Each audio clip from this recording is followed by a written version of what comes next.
Olá, fonoouvintes, eu me chamo Gisele Leite e estou aqui para mais uma vez conduzir mais um episódio do nosso podcast.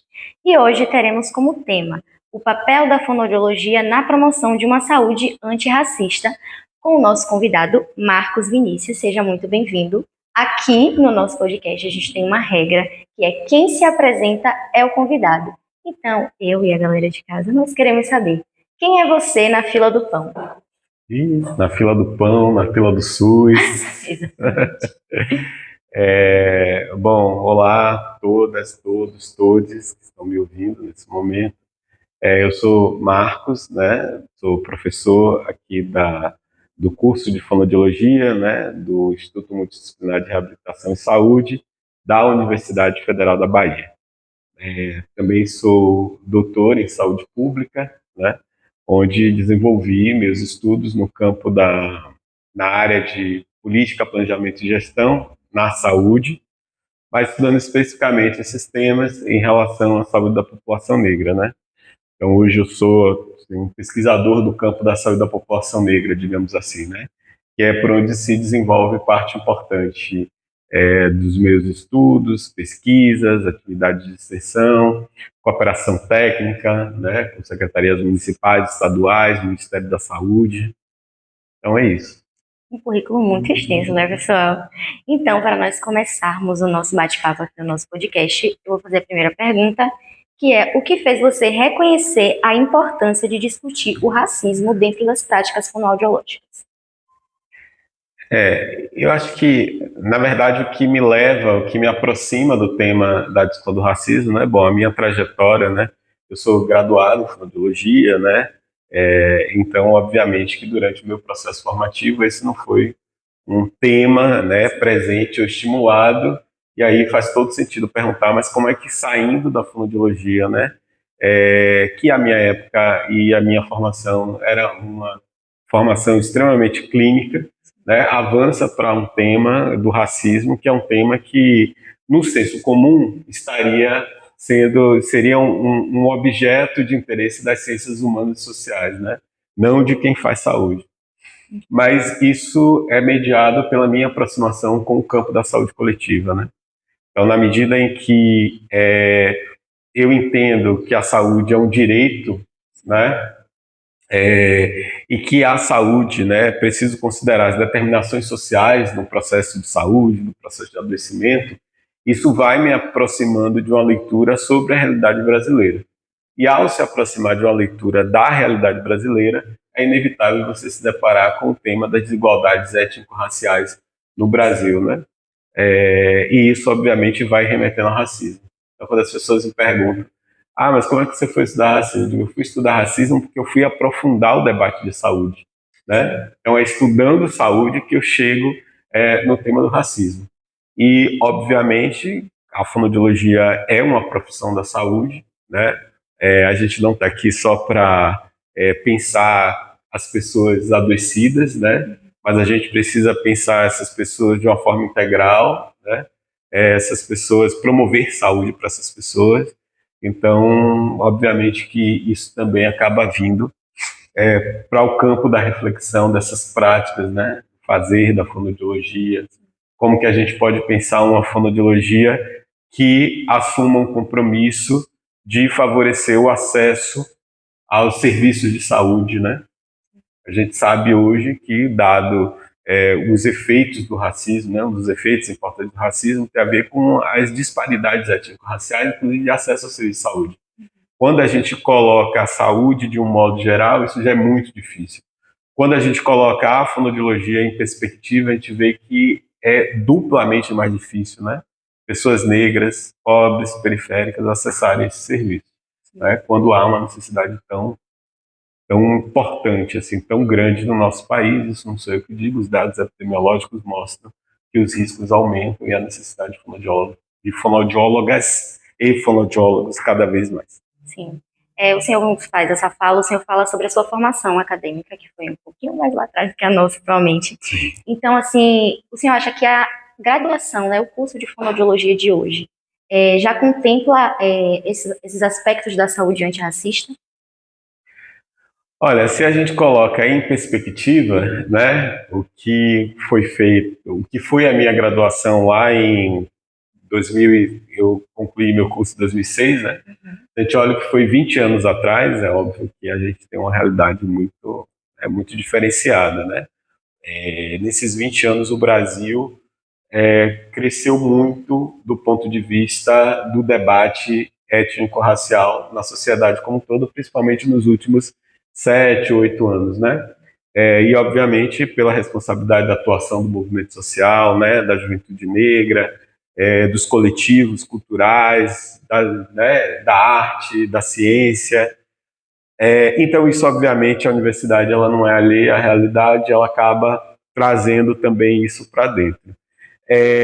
Eu posso falar pelo curso que eu dou aula, né, que sou eu que dou esses componentes, aqui da UFBA, mas eu desconheço outros cursos de graduação, né, de fonoaudiologia em outros estados que tenham essa formação, né? Então, falando pela UFBA, eu acho que sim, a gente tem um lugar importante desses componentes curriculares, mas eles ainda são insuficientes porque eles são componentes isolados, né? A gente tem um componente no primeiro semestre e tem um componente optativo. Mas esse, obviamente, não é o ideal do que a gente pensa de uma formação antirracista. Sim. A gente pensa que essa formação antirracista ela precisa ser transversalizada, né, em todos os processos. Então, a formação antirracista ela não pode estar ou só pertencer a uma área que se aproxima das ciências humanas, né? Porque, afinal de contas, todos os profissionais aqui formados terão que lidar diretamente com o racismo, sendo trabalhadoras e trabalhadores, advindo do colega, advindo da instituição, advindo do usuário, como também vão ter que lidar com as dores e os efeitos do racismo nesses usuários que a gente atende. Então, não é só essa relação de olhar para o paciente e ver o quanto ele sofre racismo, mas também enquanto trabalhadores e trabalhadoras de saúde que seremos, termos a possibilidade de desenvolver uma carreira, termos a possibilidade de sermos vistos como pessoas, né, de capacidade intelectual, de projeção profissional, né, de crescimento, de contribuição, para que o racismo não seja um empecilho, né, e assim a gente também saiba responder e se defender dentro desses espaços. Sim, uma nota bem importante. E aí, qual é a sua visão de como você enxerga, né, o papel da fonoaudiologia? Você já falou um pouco, mas na construção de uma saúde mais equitativa para, né, essa população também, nessa construção. Quando a gente fala das desigualdades étnico-raciais no Brasil, como eu falei anteriormente, um dos pontos tem a ver com acesso aos serviços de saúde. Sim. Né? A gente sabe que hoje, da forma que constituiu a fonoaudiologia, né? Então, se a gente for pensar ali, a fonoaudiologia ela se consolida profissionalmente no final dos anos 70, né? Meados do final dos anos 70, ela se estabelece como uma profissão e se estabelece dentro do eixo sul-sudeste do país, ainda numa lógica de mercado, né? Privado, da clínica privada, né? Isso, obviamente, tem efeitos na constituição dessa profissão, porque ela diz sobre a quem ela serve, né, e quais são os usuários primordiais ali, né, aqueles que têm a condição de desembolsar. Bom, passado quase 50 anos, a gente ainda vive essas dificuldades, né, que é, de fato, a fonoaudiologia se engajar num processo de consolidação de um sistema público de saúde. Porque o compromisso que a fonoaudiologia precisa adquirir no campo antirracista é ter como horizonte que as suas capacidades, né, as suas tecnologias, as suas possibilidades de cuidado cheguem àqueles que mais precisam. E aqueles que mais precisam nesse Brasil é a população marcadamente afetada pelo elemento do racismo, que é a população negra. Né? Então, homens, mulheres negras, crianças negras, idosos e idosas negras, né? Muito diferente daquilo que muitas vezes a própria representação da profissão coloca sobre si seus usuários. Né? Então, não é incomum a gente ver aquelas propagandas de aparelho auditivo, né, em que idosos, brancos, né, muitas vezes são figuras até europeias, né, assim, são até modelos europeus, usando um aparelho e mostrando que ter uma vida saudável. né? E as nossas mulheres negras quilombolas, né?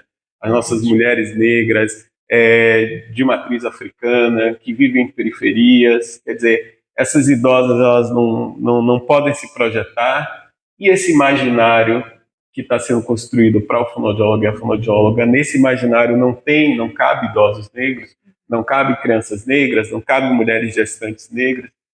Então, esses são elementos que a gente precisa trazer para o centro do debate, para que ele não seja uma variável a mais, mas que ele seja o eixo estruturante do processo formativo e da atuação profissional. Sim, o senhor já acabou falando um pouco da próxima pergunta, né, que essa é uma forma também de afastar, né, a figura da pessoa negra de como uma pessoa que precisa de cuidado. E aí a próxima pergunta seria de que maneira as práticas que aparentemente, né, são neutras dentro da fonoaudiologia, como o senhor traz essa questão, né, propaganda de aparelho auditivo são pessoas brancas, são sempre pessoas brancas, né, elas podem reproduzir as desigualdades sociais e levar à patologização desproporcional de pacientes negros e periféricos. Só um pouco antes disso, sobre como desconstruir essas práticas, né? Uhum. A fonoaudióloga Viviane Pires, à época estudante daqui do curso, ela estava muito mobilizada, né, por pensar, né, fazer uma reflexão na fonoaudiologia sobre esse tema, e o trabalho de conclusão de curso dela foi fazendo um levantamento sobre as campanhas do dia da fonoaudióloga, né, e as representações sociais que essas imagens tinham. Embora, obviamente, o resultado não seja necessariamente uma surpresa, até então, ela defende isso em 2017, salvo engano, 16 ou 17, a ocasião até onde ela faz esse levantamento. Era majoritariamente mulheres jovens brancas, né? Então, elas representavam a fonoaudióloga. Então, é a forma também que a fonoaudiologia se representa. Então, um dos primeiros pontos que precisa ser enfrentados no campo do antirracismo é a diversidade do ponto de vista da representação. Então, se a fonoaudiologia está marcada, né, como sucesso pelas mulheres magras, brancas e jovens, isso também cria um sentimento profissional, né, que é uma imagem racializada. Assim. Embora não possa parecer neutra, como você falou, mas é uma imagem racializada, assim como o exemplo que eu dei do idoso, do aparelho auditivo e tudo mais. Né? Então, a gente precisa começar a desconstruir enquanto profissão internamente. Né? A gente, por exemplo, não tem nenhuma grande referência, né, do ponto de vista de produção legitimada no campo que seja uma pessoa negra, né? Assim, do ponto de vista dos grandes clássicos, da produção das áreas, né? Embora a gente esteja muitas fonoaudiólogas negras competentes atuando, mas há uma diferença entre ser a pessoa que atua, né, que tem uma projeção e tal, e aquela que produz a formação.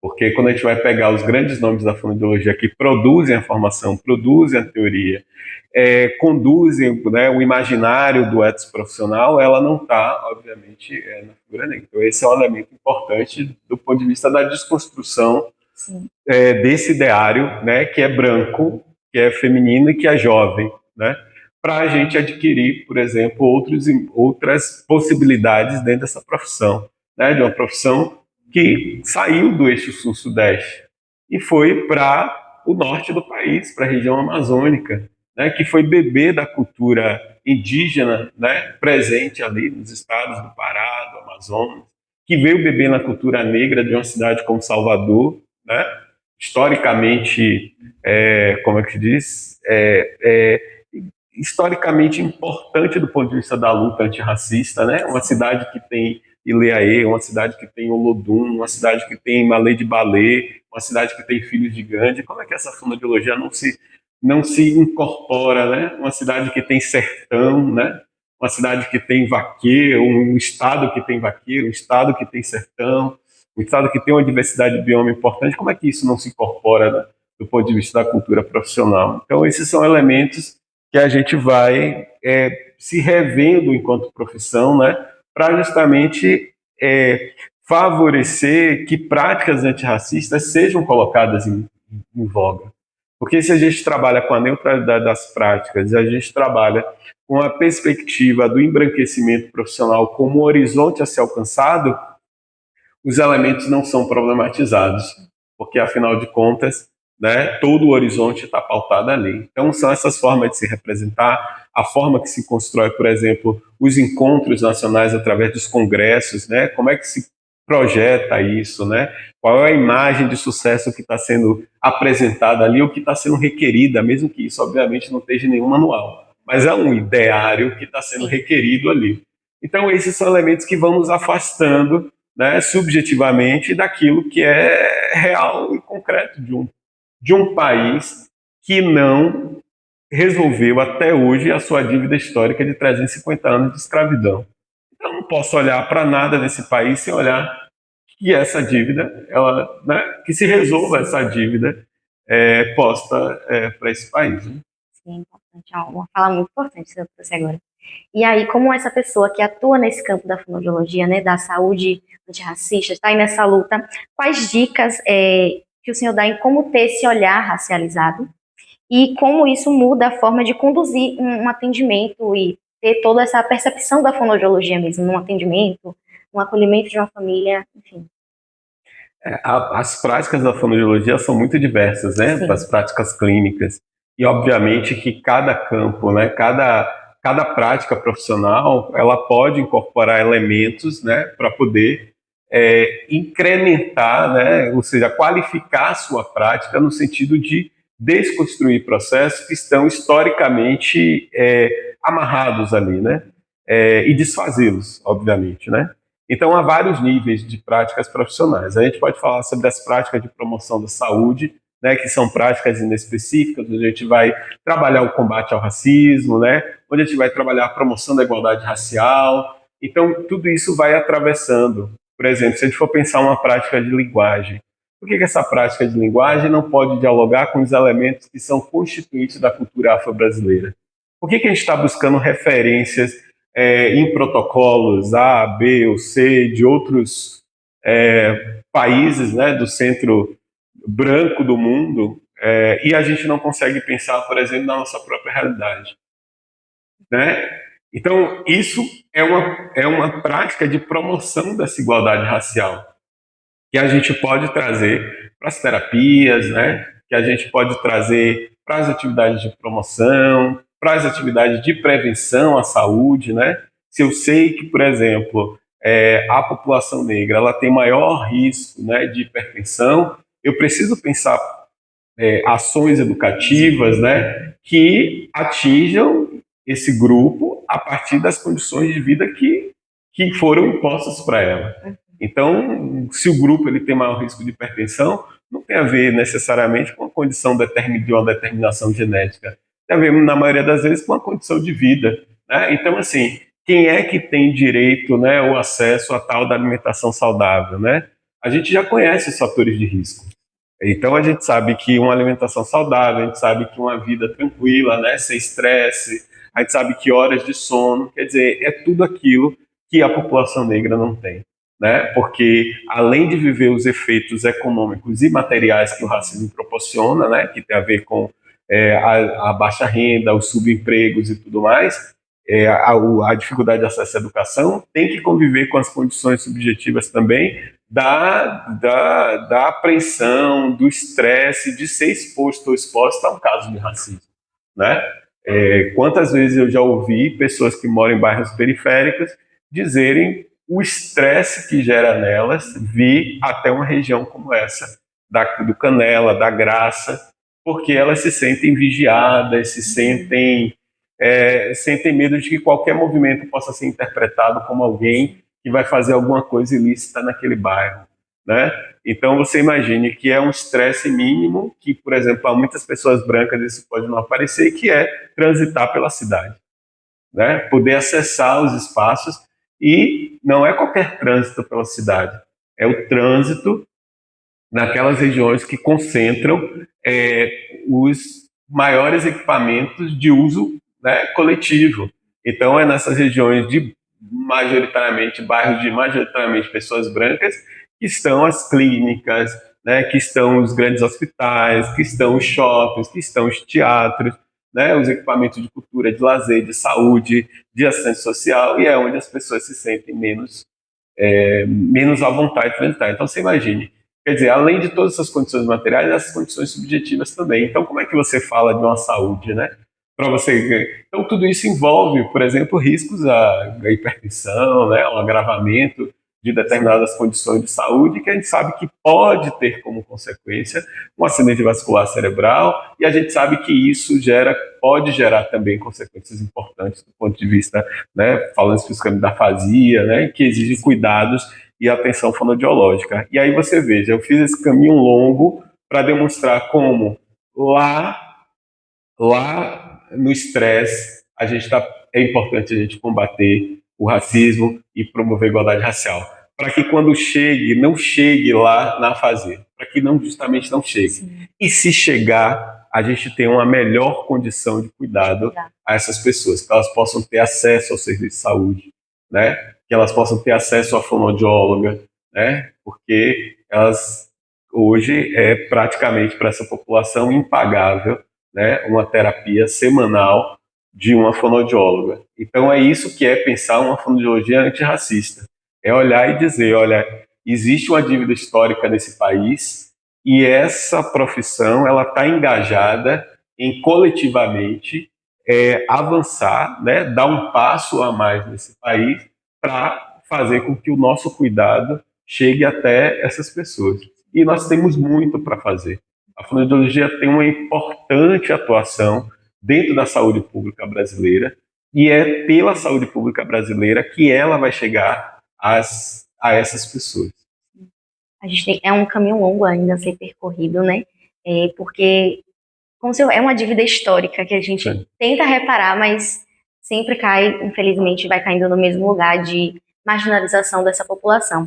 E aí, já chegando para o final do nosso podcast, o senhor trouxe isso, é muito importante. Então, que competências ou sensibilizações devem ser fortalecidas na formação dos futuros profissionais da fonoaudiologia e também profissionais da saúde, né? Para que a gente possa alcançar essa saúde que seja igualitária para todos, né? Sim. Bom, eu acho que primeiro é reconhecer a dimensão e o impacto do racismo. Acho que essa é uma habilidade importante. Eu comentei um pouco no início, é muito comum que a gente olhe para o usuário. Na melhor das hipóteses, a gente olha para o usuário, mas a gente não olha para a gente. Então, assim, quantos relatos de profissionais que estavam no serviço de saúde e foram preteridos por usuários porque eram profissionais negros? Quantos profissionais estavam no serviço de saúde e foram o famoso racismo brasileiro, fala em confundir, né? Foram confundidas com outras profissões, né?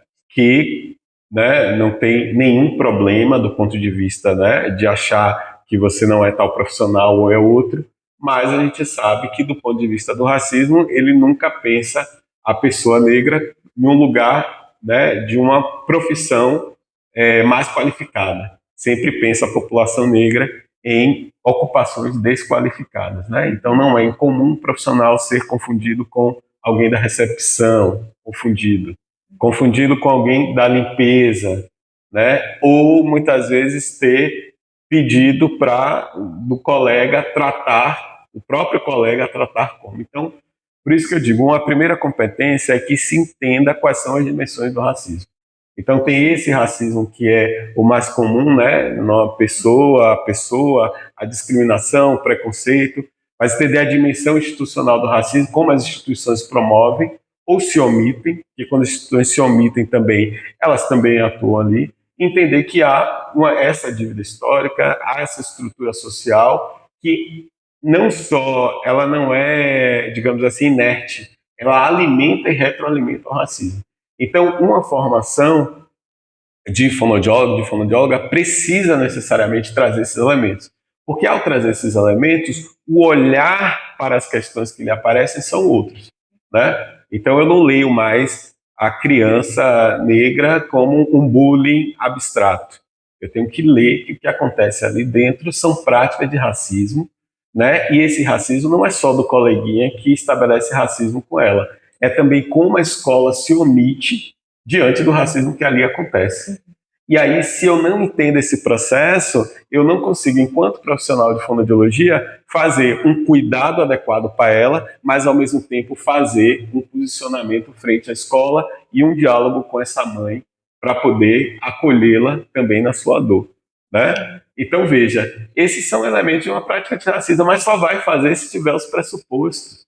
Porque se não tiver os pressupostos, veja, o Brasil estabeleceu em 2009 uma política nacional de saúde integral da população negra. Quando se estabelece essa política, um dos objetivos dela é enfrentar o racismo na saúde. Isso não passa a ser mais uma responsabilidade minha, que sou adepto à causa, sua que é sensível à causa. Não é. Ele passa a ser uma norma, tal qual é a norma que diz que se deve aferir pressão do usuário em tal, tal e tal circunstância. Tal qual a norma que se diz que tem que aferir, né, a glicemia em tal, tal, tal circunstância. A mesma coisa da política de saúde da população negra. Então já não cabe mais a fonoaudióloga negra, a fonoaudióloga que é engajada, a fonoaudióloga que é sensível, já não cabe mais. É assim, é para toda fonoaudióloga.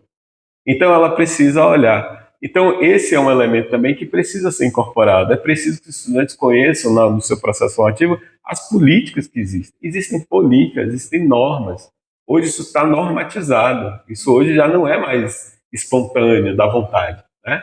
Então eu diria que reconhecer o racismo em suas dimensões, reconhecer as normas, né, que regem o sistema único de saúde, né, e que garantem que as ações de racismo sejam elaboradas, né, e que dão um suporte para os profissionais estabelecerem ali processos de enfrentamento ao racismo, e, sobretudo, um olhar também como horizonte, obviamente, para a igualdade racial, né? Pensar que a gente precisa construir nesse país um processo de, ao mesmo tempo, de reparação dessa dívida histórica e também de promoção dessa igualdade, né? Não a promoção dessa igualdade no mito da democracia racial, que somos todos iguais, basta nos esforçarmos. Mas para isso vai ser preciso muitas ações equitativas, né? Muitas ações equitativas, ou seja, dar mais para quem precisa de mais, para que a gente possa, de fato, diminuir cada vez mais, reduzir cada vez mais essa desigualdade e assim promover uma sociedade em que a gente não possa ser lido pela nossa cor de pele ou pela nossa textura do cabelo, né? Mas que a gente possa ser lido pelas nossas competências, né? Que a gente possa ser lido por aquilo que a gente é capaz, por aquilo que a gente, né, construiu socialmente, e não ter as nossas histórias e os nossos valores apagados. Sim, é sobre entrar na luta mesmo, né, e combater o racismo em todos os ambientes, principalmente dentro da nossa saúde. E as profissões, só para finalizar assim, as profissões têm um papel importante nisso. Porque assim, a forma que a gente oferece o cuidado, né, nós estamos numa cidade como Salvador. Quantas crianças negras são atendidas, por exemplo, nos nossos ambulatórios? Quantas idosas negras são atendidas? Quantas orientações para mulheres negras que acabaram de gestar? Num país em que, de amamentação, né? Num país em que a violência obstétrica é absurda. Então, mulheres que estão expostas à violência racial, que se expressa na chamada violência obstétrica, e que depois nós vamos ter que ir lá orientar sobre a amamentação e tudo mais. Como é que a gente olha para essa mulher e desconsidera tudo isso, né? Os riscos de exposição. Então, a profissão ela tem um papel importante. A gente às vezes pensa que não, mas o diálogo ali, desde o ambiente, eu falei da promoção, da prevenção, mas no ambiente clínico, né, em que essa pessoa pode ser lida, né, de forma integral, com suas dores, com suas questões, e não com normativas protocolares, né? É uma gestante. Não existe uma gestante, existe gestante negras, mulheres negras, gestantes brancas, gestantes indígenas. Não existe uma criança, existem crianças e o elemento racial vai sendo atravessado ali. Então, se ele atravessa a vida das pessoas, ele vai ter que atravessar nossas práticas profissionais. Sim, importante. Eu queria agradecer muito ao senhor pela sua presença, pelo compartilhar desse conteúdo, né, desse assunto tão escasso, até dentro da universidade mesmo, né? Foi muito rico, foi muito maravilhoso, eu agradeço a sua presença. E é isso, gente, estamos chegando ao final do nosso podcast. Siga a gente nas nossas redes sociais, Instagram e YouTube. E fique ligado que em breve teremos o nosso próximo episódio. E é isso, tchau!